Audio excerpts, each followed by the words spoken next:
What's going on, everybody? Welcome back to another video and another review roundup. If you're new here to the channel, this is a video where I'm just going to cram together a couple of reviews that I don't have a whole lot of time to do separate videos for, and I just kind of wanted to still make sure I get them here on the channel. And today, these are two movies that I actually got the opportunity to review a lot sooner, and this was just a poor week of time management for myself. I did drop an early screen review earlier this week for a movie called The Real Conjuring House, The Harrisville Haunting. And yeah, I had two more that I wanted to do, and as of right now, it's just a couple of hours before the first one drops, and the first one is VHS 99.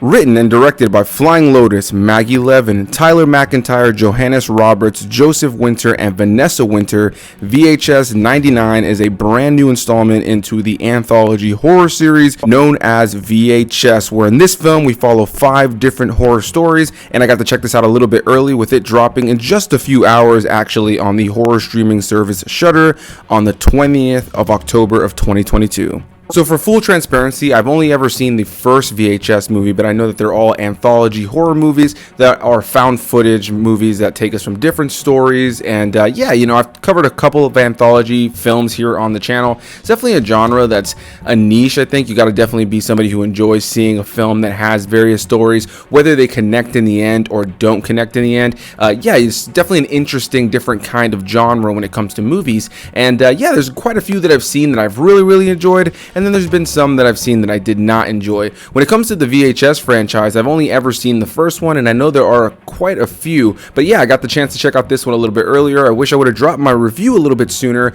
But yeah, this video probably is going to be right in front of you once this is already dropping. You're probably here after you've already seen the movie and you're just checking out a review for it.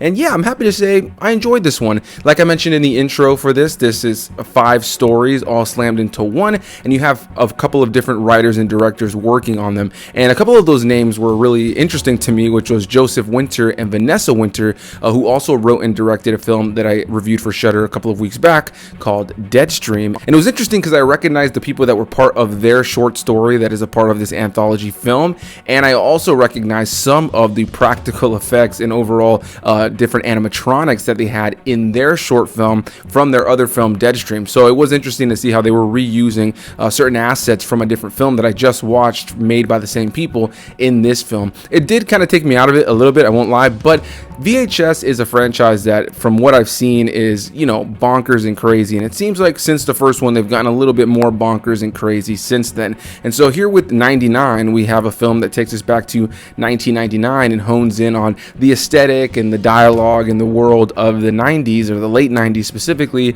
a lot of the grunge and just over-the-top elements that comes from the edgy era of the late 90s. And yeah, this definitely pokes a lot of fun when it comes to the 90s, but doesn't really lean too heavily into it, other than the fact that we're using an old 90s VHS kind of like a recorder, and, you know, old different cameras, and there's, you know, a couple of lines of dialogue about, you know, certain pieces of technology or clothing from that time, and then most notably seeing all the people in their clothing and the cars of the time. Yeah, it was definitely an interesting kind of a approach to telling a 90s story without having to really hone in on too many 90s elements. But yeah, I'm happy to say I enjoyed this film for the most part. Like I mentioned, it's not the greatest thing in the world. I think if you're a fan of an anthology series, if you're a fan of lower budget horror movies, is something that might be up your alley. And what's kind of interesting about this kind of a movie is that even with the stories I wasn't absolutely crazy about, I did find myself engaged over the course of the movie, simply because it's one of those things where you know that the stories are only so long, so you know that they're going to end fairly soon, and you're kind of just interested to see where they go. Because in the case of most of these short stories that are part of this anthology film, you have us, you know, kind of starting off a little bit slow with some of the setup of these individual storylines, and then out of nowhere things will go crazy and get really over the top and turn into this huge horror thing in the final part of that little short film. So it was interesting to see how things were going to play out. In terms of the performances here, you know, you have some decent performances, you have some pretty bad performances here as well. Definitely no top tier performances in here, in my opinion.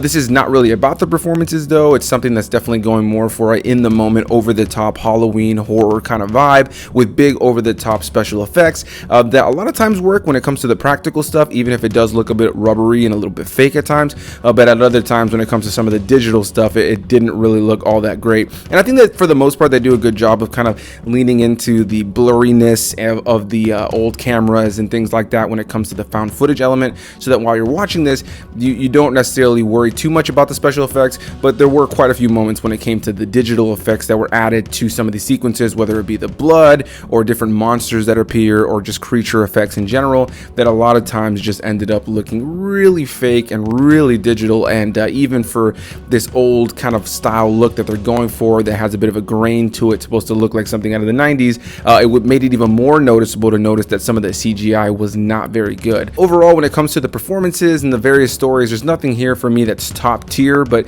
this was an enjoyable watch. Both my fiance and I, as soon as it ended, looked over to each other and went, yeah, that was fun. You know, it wasn't crazy. Probably won't ever watch this again. But if you're a fan of anthology films, if you're a fan of horror, if you have the horror streaming service Shudder, I think it's worth putting on now during the Halloween season, but I don't necessarily see myself ever revisiting this film. With that said, let's move on to the next film that we're going to talk about, and that is Where Are You?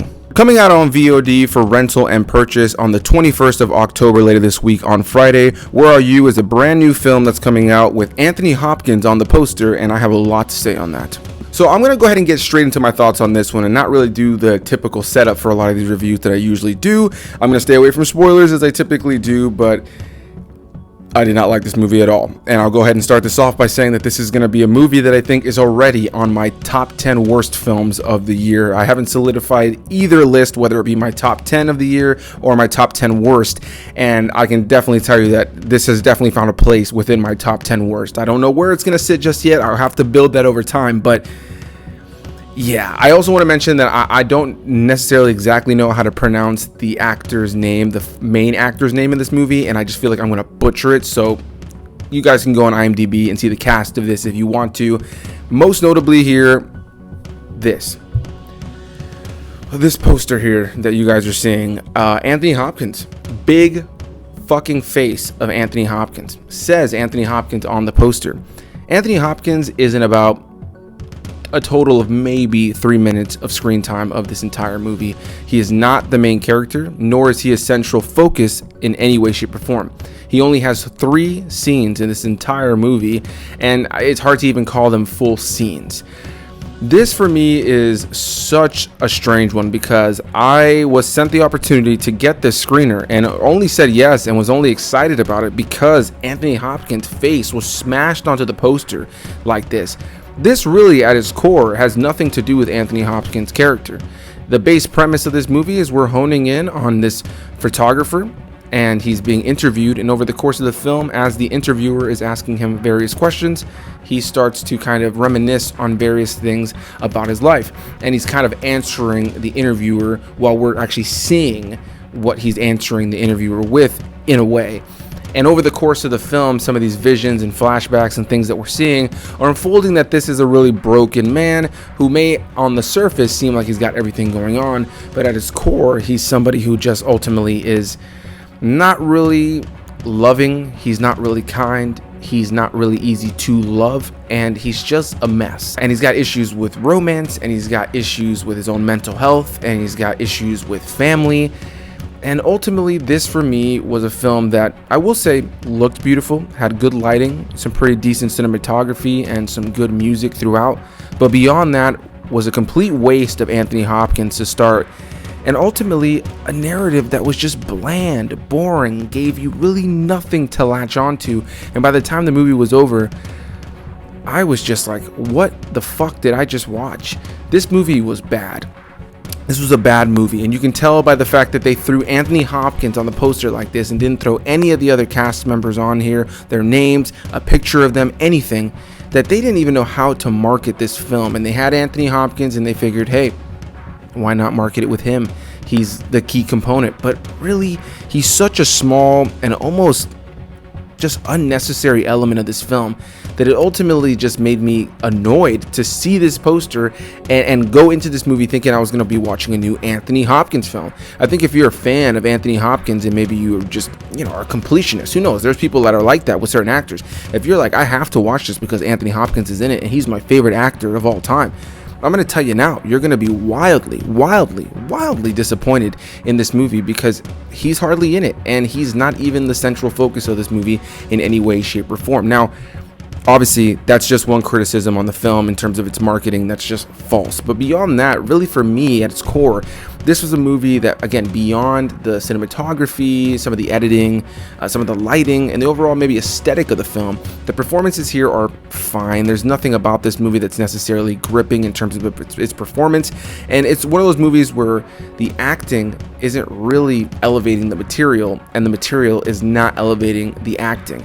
This is a movie with just okay performances for the most part, but I don't necessarily blame the actors and actresses that are part of this film because at its core, they weren't really giving great material. The material that is shown on screen in terms of the script is god awful. I never found myself attached to anything going on in this film. I never found myself engaged in anything going on in this film. I was dying for it to end about 30-40 minutes in. As soon as the movie started, we kept going and going and going, and nothing really was happening, nothing of real importance, nothing that was engaging, nothing that was captivating.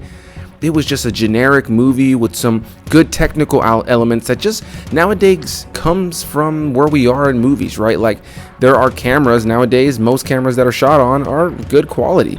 More often than not, you are going to get a good looking film because things like lighting and camera quality, at least, are pretty standard these days in comparison to the past. So, it's kind of tough to say that this movie is great just because it looks good, but there's a lot of movies that look good nowadays and, have a lot of artistry behind them. And in the case of this movie, there really wasn't a lot of artistry for me. This was a film that I felt almost was trying to tell me, we're artsy. This movie is artsy. That's almost what I felt the movie was trying to say to me, but I never ever felt it from the film itself. I never felt a true sense of art from this film itself. It just had dull performances, a dull narrative, and a complete misuse of marketing when it comes to Anthony Hopkins. I just don't know what they were thinking when it came to this movie overall. It wasn't like I just thought, hey, it's strange, Anthony Hopkins is not the main star of this film, and nor is he a big part of the movie, but at least the movie was pretty good. Let's talk about what it was actually about. The marketing might undercut how good the movie is. No, unfortunately, this is a case of almost, it seems like, them using Anthony Hopkins to just beg you to see this movie or try to reel you in to see this movie, and what you get is a nearly 2-hour, overly pretentious, over-the-top, artsy fartsy movie that really had no substance for me. No characters really that are of any sort of substantial excitement or care or anything. I could not I really couldn't recommend this movie even to my worst enemy. This movie was horrible. I would rather watch a movie that's so bad it's good, or a movie that's just so ridiculously stupid that it's at least entertaining to watch. In the case of this, I was bored throughout. I was completely just not even engaged even a little bit, and I kept just wanting to look at my phone. I kept wanting to see how much longer was in the movie, and that's the worst. Even the movie I was talking about before, VHS, though I wasn't in love with every second of it, like I mentioned, even though I didn't love every single story that was part of the anthology movie, I found myself at least engaged to see where it was going to go at the end of each story because the stories were so short. So even when I found myself a little bored with a story, I knew the ending was coming not too long from now, so it allowed me to kind of get excited for what was to come. And despite a couple of moments of thinking, all right, when is this movie going to end? I was engaged from beginning to end. I didn't look at my phone. I wasn't, looking at how much longer the runtime was. I was just going with the flow of the movie. It was entertaining, good one-time watch for me that I would recommend to people who are fans of horror. In the case of Where Are You?, I don't even know who I would recommend this movie to. I really don't. And if you like this movie, I definitely want to hear what you guys have to say. So that's going to be my thoughts on VHS 99 as well as Where Are You? Honestly, out of the two, VHS 99 is the one to watch. Again, it really depends on who you are. This is a film that's definitely over the top and angsty at times because it's leaning into that late 90s kind of feel and vibe when it comes to some goth, grunge, rock kind of stuff going on. You know, it does have a lot of silly comedic elements to it too, so there is that horror comedy element. If you're not a fan of that kind of stuff, it may not really work for you, but on its own, I found it to be entertaining. It's got some great use of practical effects, some silly, cheesy elements, but it knows what it is. It's a bunch of stupid, really weird stories that are all horror based, that don't have anything to do with one another, and it's just kind of you watching this in a found footage format, which is entertaining for what it is. I had a good time with it for what it is, but I can't see myself running back to revisit it anytime soon. Where Are You? Horrible. You already heard what I have to say. I don't even want to waste your time with that anymore. Do not watch Where Are You? It's not worth it unless you're an Anthony Hopkins purist and you feel like you have to watch this movie. I would really just say, don't waste your time. Watch the trailer, and that's pretty much the amount of time that you have Anthony Hopkins in the movie. At least that's what it felt like. Anyway, a big thanks to you guys for watching. Definitely leave your thoughts on these movies down below, and I'll see you guys in the next one. Bye-bye.